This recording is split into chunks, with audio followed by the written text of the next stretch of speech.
Ex-presidente da Embratur e diretor-geral da Sudesb, o turismólogo Vicente Neto é um dos integrantes do grupo técnico do turismo na transição do governo federal.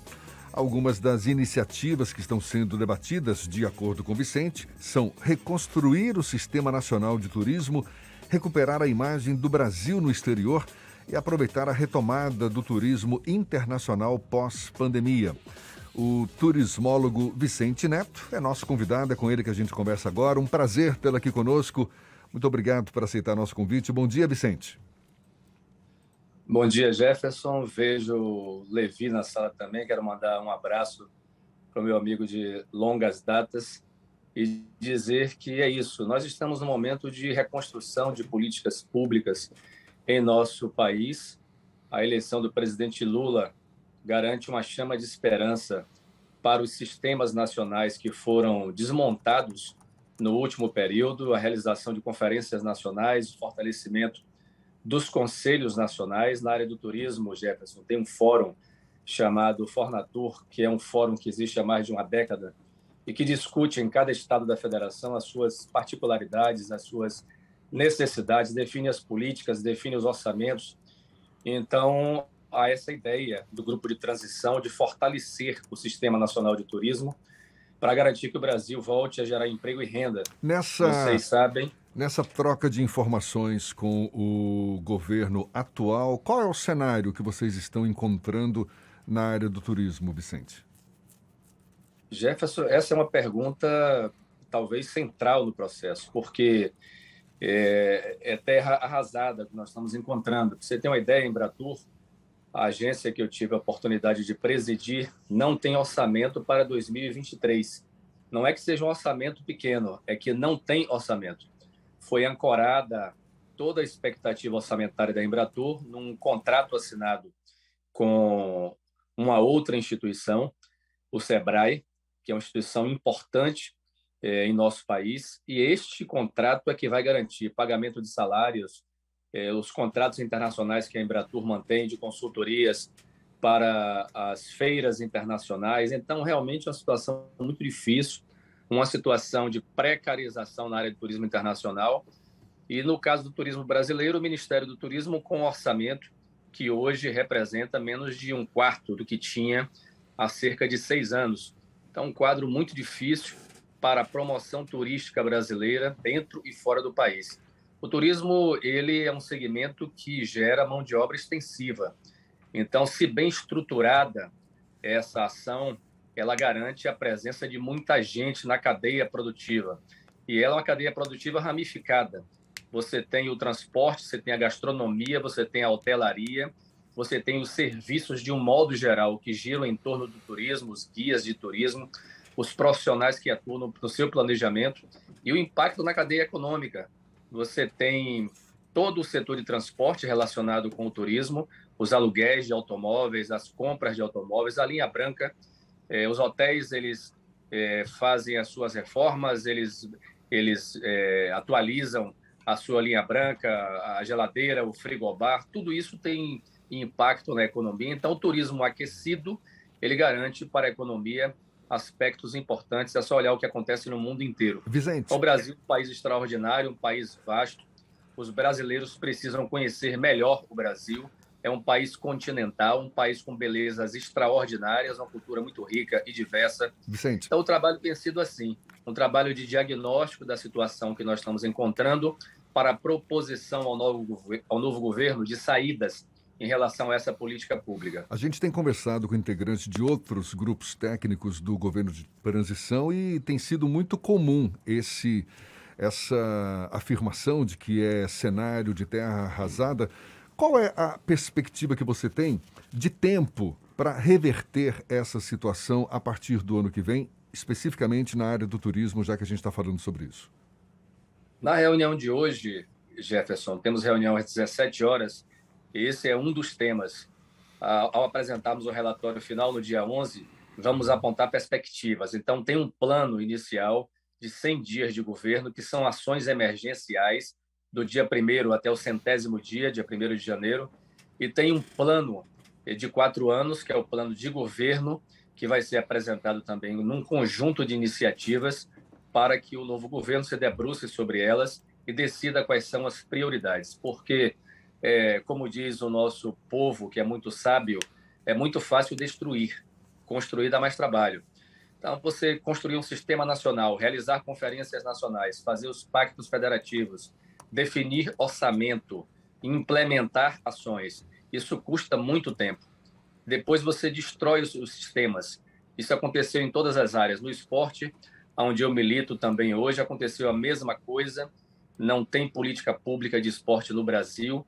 Infelizmente, a destruição do Ministério do Esporte e dos seus programas nacionais deixou esse segmento também sem nenhuma perspectiva. Então, no caso do turismo, é um plano que envolve, na primeira etapa, os 100 dias de governo com ações emergenciais, e no segundo momento, um plano mais de fôlego para 4 anos de governo, com a retomada de iniciativas e também com a proposição de ações novas.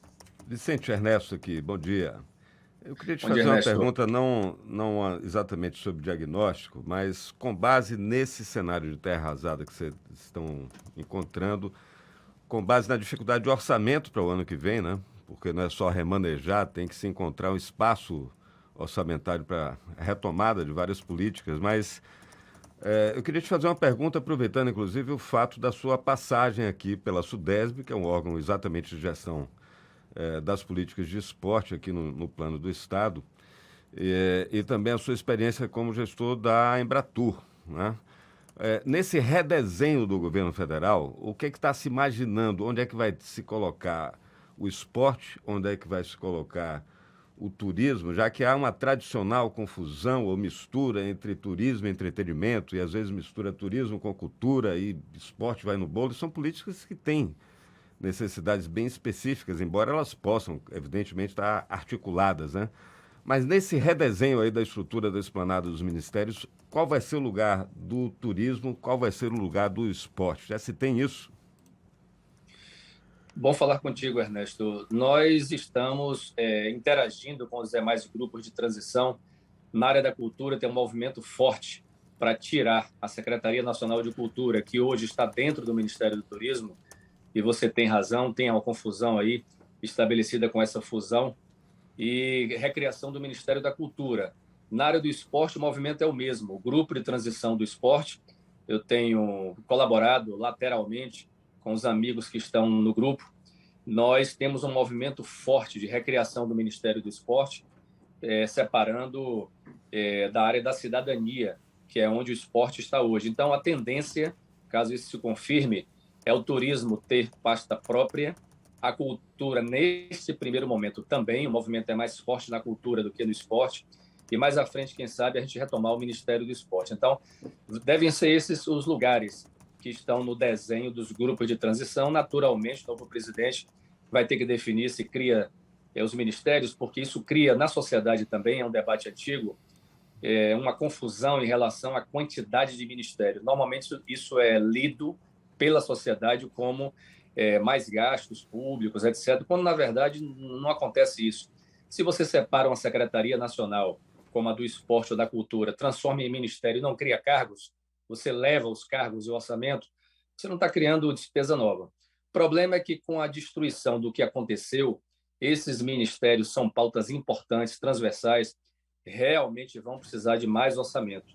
Estamos tratando na Comissão Central de Transição, vocês que são os nossos olhos e que informam a sociedade através da imprensa o que está acontecendo, que existe uma PEC da transição em negociação no Congresso Nacional e existem subcomissões tratando dentro do Congresso, com o presidente da Câmara e do Senado, o que será o orçamento de 23 com base numa LOA que não reflete um governo popular. Então, as áreas de combate à violência racial, de preservação das conquistas das mulheres, são áreas que não têm orçamento para 2023, muito menos o esporte, o lazer, a cultura, que ficaram relegados a ser um plano secundário. Então, é mais ou menos esse o desenho pensado, mas a palavra final caberá ao nosso presidente eleito. Trazendo aqui para o Estado, Vicente, em bastidores se diz que o governador eleito aguarda um pouco esse desenho, né, do governo federal, até porque fatalmente o Lula vai convocar alguns baianos aí para compor primeiro e segundo escalões, direção de órgãos, como a própria Embratur, etc. Mas o que é que se discute aqui na transição, aqui mesmo sendo o governo de continuidade, mas se fala na possibilidade de uma reforma administrativa, de mudar um pouquinho o desenho das secretarias, né? O lugar do esporte, a SUDESB, continua dentro de uma secretaria, ela ganha outra dimensão, ela vai se articular mais com a educação, agora nesse novo padrão das escolas estaduais, equipadas, né, para a prática de esporte também. O que é que a gente pode esperar aqui no plano estadual, Vicente? Olha, Ernesto, ainda é um debate inicial, porque há realmente um compasso de espera em relação ao desenho da esplanada dos ministérios para que o rebatimento aconteça nos estados, inclusive aqui na Bahia, onde o presidente Lula teve uma votação extraordinária. O esporte deve continuar com seu desenho atual. Já debatemos isso nas conferências que fizemos no Conselho Estadual de Esporte, de forma recorrente. Há uma discussão sobre a criação de uma Secretaria Estadual de Esporte. Nós vencemos esse debate aqui no Estado. Parece que há um consenso quase que total de que a estrutura de uma autarquia serve melhor ao esporte. É só olharmos os resultados e a agilidade que a SUDESB tem dado, porque tem procuradoria própria, porque tem um corpo de funcionários muito dedicado ao esporte aqui na Bahia. E a criação de uma secretaria jogaria o tema no tema geral das secretarias de Estado, com uma dependência grande da centralização de certas ações que a autarquia, por ter autonomia administrativa, confere essa agilidade que o esporte requer.